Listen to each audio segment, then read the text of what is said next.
There's one. There. This is the head. Ay, Eh? oy, siya yan. Hala. Gumagalaw na siya eh, pero hindi mo pa ma-perceive. Okay? Zoom ko na nga. Hindi ko eh. Ano po yung pwesto niya, Dok? Wala. Umiikot lang, tumbling. You can see the heart already. There. Okay. Pintik na siya.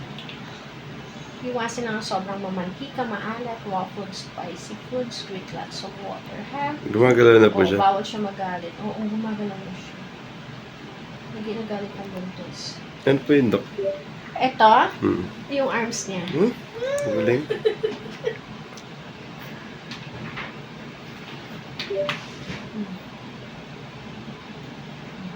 Ayun, nasa supot niya to.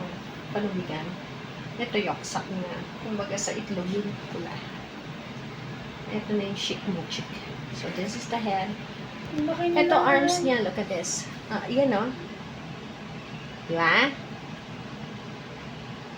Yan, nakataas yung arm niya. Hello. Naglalaro siya, Dok, no? Oo. Yan. Ang laki Yan niya yung skull naman. niya. Yan yung heart niya. Yan. O, likot, diba?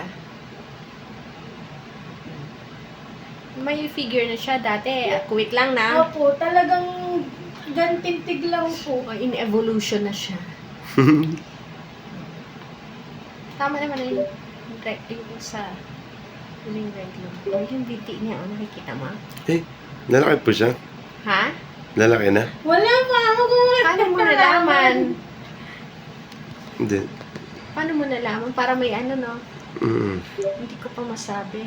Masyadong maaga. Oo, nang Huwag kang umasa. Okay po. Ayan ang mga binti niya. Paa. Oo nga, no? Hindi ko masabi. Masyadong maaga. Ayan yung mga kamay niya. Okay? So, yan lang ang makikita mo for now. Pero you can see the skull already. Tinatakpan niya lang kasi yung face niya. Wow, ang laki. Naka-zoom ko na. Ayan ang skull niya. Ito ba? Opo. Yung orbits. Lens ng mata niya. Nakita niya. Alahan. Okay? O, ayan ang kamay. Ito puso. Yan. Nakadikit na. So, mukhang ito yung magiging inunan niya. Okay? Everything's okay. Healthy naman po siya, ma'am. Wala naman ako nakikita ng abnormality at this time. Everything's okay.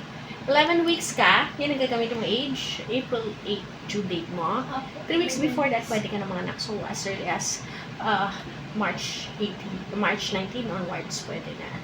And, normal heartbeat. Okay? Okay. Sige. Start ka na mag-vitamins. Yes po. Yung folic mo, ubus na ba?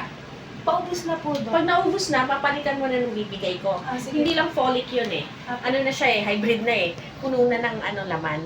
Folic, ferrous, vitamins, DHA. Lahat po na nandyan kailangan. na. Sige po, Dok. Nasa isang capsule na. Plus your milk. You can take milk. Isa sa umaga.